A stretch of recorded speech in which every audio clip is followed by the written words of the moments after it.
മുന്മാരെ ശേഷം ചേർത്തട്ടായന്മാരെ, കോട്ടയം നായന്മാരെ, പൂക്കൾ നായന്മാരെ, കരിച്ചേരി നായന്മാരെ, ശേഷം വങ്ങരാമേ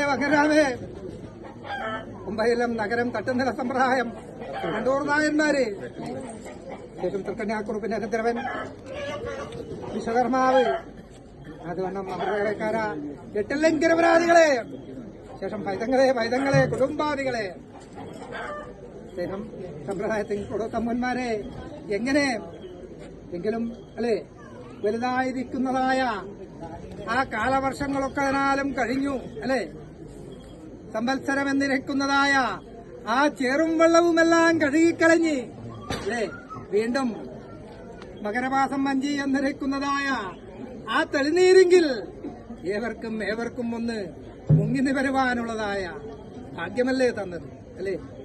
ആ 12 സംക്രമങ്ങൾ കൂടിക്കണ്ടുപോരുന്ന കാലം വരേക്കും അനർത്ഥജാലമൊന്നും വരുത്താതൊക്കെ വണ്ണം ഒന്ന് പരിരക്ഷിച്ചു. എങ്കിലും അല്പമാത്രമായിരിക്കുന്നതായ നിങ്ങളെന്ന കുടുംബാദികൾക്ക് അല്പത വിഷമതകളുണ്ട്. ആ വിഷമതകളുടെ എല്ലാം വേറൊരുത്ത് അല്ലെ നന്മയായ അനുഭവങ്ങളെ കൂടി വീണ്ടും ഒന്ന് ചരിക്കുവാനുള്ളതായ കരുത്ത് ഈ മാതാവ് ഞങ്ങൾക്കുണ്ടാക്കിത്തരണം. ഇളയ മുന്മാരെ അത് വരണം.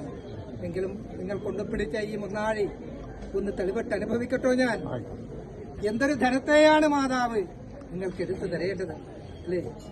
അന്നപൂർണേശ്വരിയായിട്ടും ധനലക്ഷ്മിയായിട്ടും അല്ലെ മാതാവ് തന്നല്ലേ രാജിച്ചു പോരുന്നത്.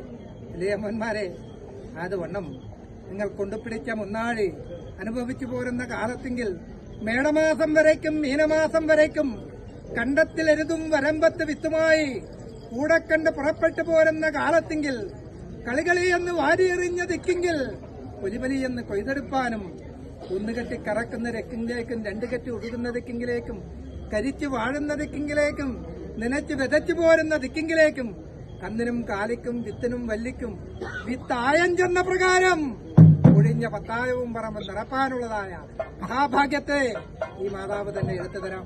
കൊണ്ടുകൊള്ളട്ടോ.